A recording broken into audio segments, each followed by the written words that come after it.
안녕하세요. 서울장애인 종합복지관 운영지원팀장 김진원입니다. 이 자료는 운영지원팀 이유빈 선생님께서 제작한 자료로 공유자원부 직원 모두 함께 준비하였습니다. 복지관은 휴먼 서비스를 제공하는 기관입니다. 현재 코로나 사태로 인해 이용자와 직원의 안전이 감염 위험에 노출되고 있는 상황에서 복지관이 어떠한 노력을 하고 서비스 운영에 위한 대비를 하였는지, 또한 향후 이용자, 직원을 위한 안전한 방역체계 구축에 대하여 어떠한 고민이 있는지 공유하는 시간을 가지도록 하겠습니다. 2020년 2월 코로나19로 서울 시내 사회복지시설이 서비스가 중단되는 초유의 사태가 발생하였습니다.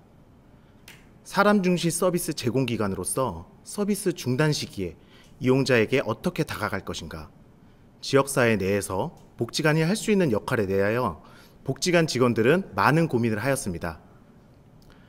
첫 번째로 서비스를 제공할 수 없는 시기에 복지관에서 어떠한 방법으로 코로나19 상황을 대비하였고 서비스 재개를 위하여 어떠한 준비를 하였는지에 대하여 말씀드리도록 하겠습니다. 빠르게 급변하는 상황에서 언론, 공지 등 체계화되지 않고 상황별 대처에 대한 여러 안내만 내려오는 상황에서 복지관 직원들 또한 긴급한 상황에 대응하기 어려운 상황이었습니다.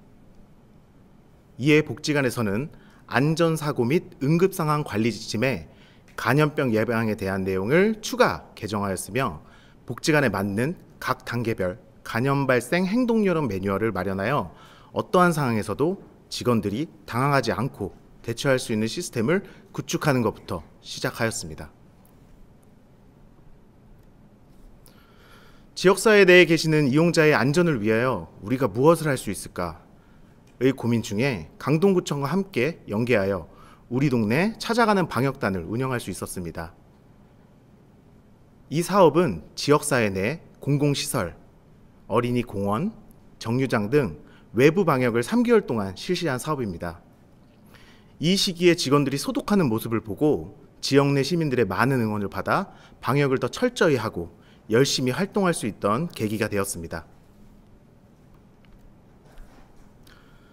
또한 지역사회 동주민센터 긴급재난지원금 신청과 안내지원 업무에도 참가하였습니다.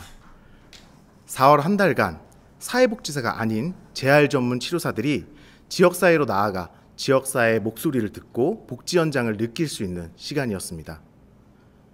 재활 전문 치료사들은 지역사회 내 사회복지 현장 당사자를 직접 만나면서 당사자를 위한 서비스 제공 방법에 대한 고민을 가질 수 있었으며, 이 활동 이후 많은 재활 전문 치료 선생님들이 지역사회 연계 활동에 대한 아이디어를 내고 있고 이를 실천에 옮기고 있는 효과 또한 거둘 수 있었습니다.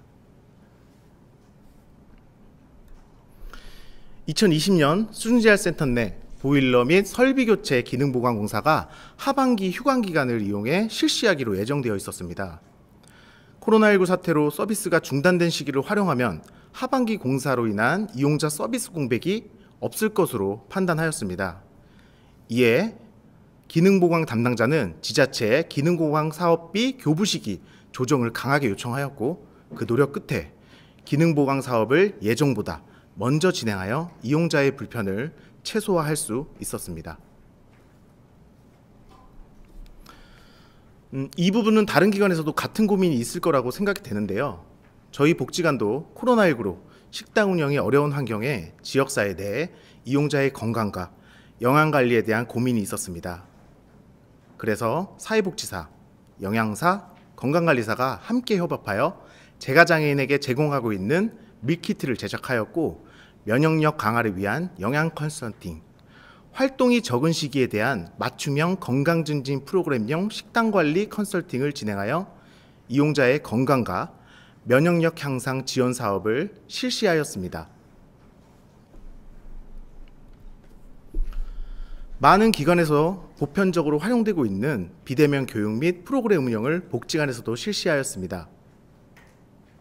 각종 법정 교육, 직무 향상 교육, 전문 요령 교육과 이용자 프로그램을 비대면으로 진행하면서 몸은 떨어져 있지만 마음은 함께 있는 것과 같은 서비스를 제공드리기 위해 비대면 장비 보강을 실시하였습니다. 이러한 장비를 활용한 비대면 프로그램은 이용자나 외부 교육에만 활용하지 않았습니다. 운영지원팀 선생님들이 이 시기를 활용하여 직원들이 알아야 할 필수적인 복무, 건강, 안전 등에 대하여 비대면 영상교육을 실시하였습니다. 이 교육자료를 각 담당 선생님들이 직접 준비하고 제작에 동참함으로써 직원의 역량 강화 효과 또한 거둘 수 있었습니다. 많은 기관에서 보편적으로 활용되고 있는 비대면 교육 외에 우리의 일상에 되어가 있는 비대면 회의나 직원 채용 시 토론 등 원격으로 실시하고 더 안전하고 원활한 언택트 환경을 조성을 위해 통신환경 고도화 작업을 8월에 추진하여 장기화되고 있는 코로나19 사태를 대비할 수 있었습니다. 지금까지는 복지관에서 서비스를 제공할 수 없는 상황에서 직원들이 함께 노력하고 준비한 내용을 말씀드렸는데요. 다음으로는 일부 서비스가 재개된 시점에서 복지관에서 어떠한 방역 대책과 준비를 하였는지 말씀드리도록 하겠습니다. 빠르게 급변하고 많은 정보가 제공되는 시점에 복지관 특성에 맞게 이용자분들이 방문 시 지켜야 할 사항에 대해서 충분한 안내가 필요했습니다. 일부 서비스 재개에 따라 복지관에서는 이용자분들이 서비스를 안전하게 제공받을 수 있는 안전수칙과 자료를 홈페이지, 카카오톡 채널, SNS, 배너 등을 활용하여 안내드렸으며 일상생활 속에서 지키면 좋을 기본적인 방역 정보도 추가적으로 제공하였습니다. 복지관에서는 안전한 서비스 제공을 위하여 조금 서둘러 가림막을 설치하였습니다. 서비스 재개 전 빠른 설치를 통하여 가림막을 설치한 후에 식당 이용 후 비말이 분출될 수 있는지에 대한 테스트를 실시한 후 부족한 부분을 보강하였으며 안내실 같은 경우는 가림막 설치 후에 이용자와의 의사소통이 어려움이 있는 점을 확인하였습니다. 그래서 마이크, 스피커를 추가로 설치하여 서비스 제공 전 이용자의 불편을 최소화한 상태로 준비하였습니다. 또한 기존에 비치되어 있던 손소독기를 추가로 증설하였고 긴급 추경을 통하여 비대면 발열 측정 열 화상 카메라를 상반기에 설치하여 서비스 재개 준비를 완료하였습니다. 이용자분들이 오시기 전 복지관 직원분들은 바쁘게 아침을 시작합니다. 매일 새벽 서비스 제공 전 복지관 전체 소독을 실시하고 담당 선생님들이 서비스 중간마다 프로그램실, 기구 등을 소독을 통해 이용자가 안전한 환경에서 서비스를 받을 수 있도록 하였습니다. 또한 오랜만에 복지관에 방문해 주시는 이용자분들과의 만남을 위해 직원들이 직접 쓴 손편지와 웰컴 드링크, 비타민, 마스크들을 제공하여 그동안 이용자분들을 기다린 직원들의 정성스러운 마음을 담아 진심으로 환영하였습니다.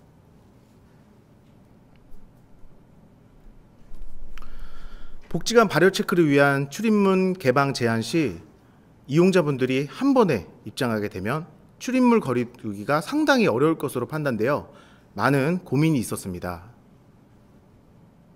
이에 보편적으로 활용되고 있는 보건복지부 QR코드만을 활용하기에는 이용자분들 입장 시 불편을 드릴 것으로 예상을 했기에 저희 복지관 자체 QR코드를 제작하여 구글폼 설문을 통한 이용자 입장 대장을 추가적으로 운영하였고 돌봄, 1:1 서비스 등 복지관을 자주 이용하시는 이용자분들을 대상으로 출입용 바코드를 제작하여 분출함으로써 출입 시 서로 간 거리두기 시행을 하였습니다. 이러한 방법을 통해 이용자의 안전하고 신속한 출입 시스템을 구축할 수 있었습니다. 또한 정보기기 활용이 어려운 이용자를 대상으로 수기 작성 대상도 준비하였습니다. 기존 방문자 명단을 위에 쓴 개인정보를 타인에게 유출될 수 있는 문제가 발생할 우려가 있어 방문자 명단을 한 페이지씩 보관할 수 있도록 수정하여 이용자 개인정보의 문제점 또한 보완하였습니다.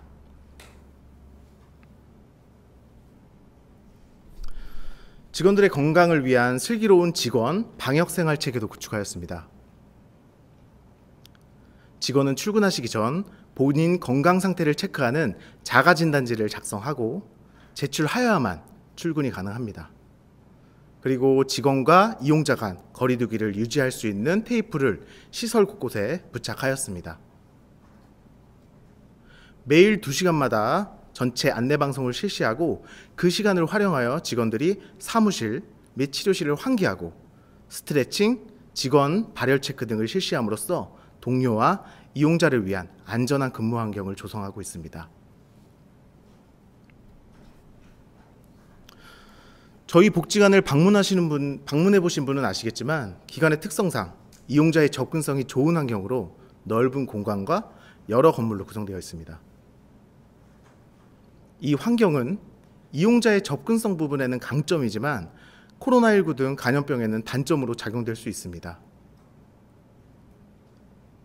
이에 2개의 건물을 이용하시는 이용자가 건물 간 중복 발열 체크로 인한 불편을 최소화해드리기 위해 저희는 팔찌를 제작하였습니다.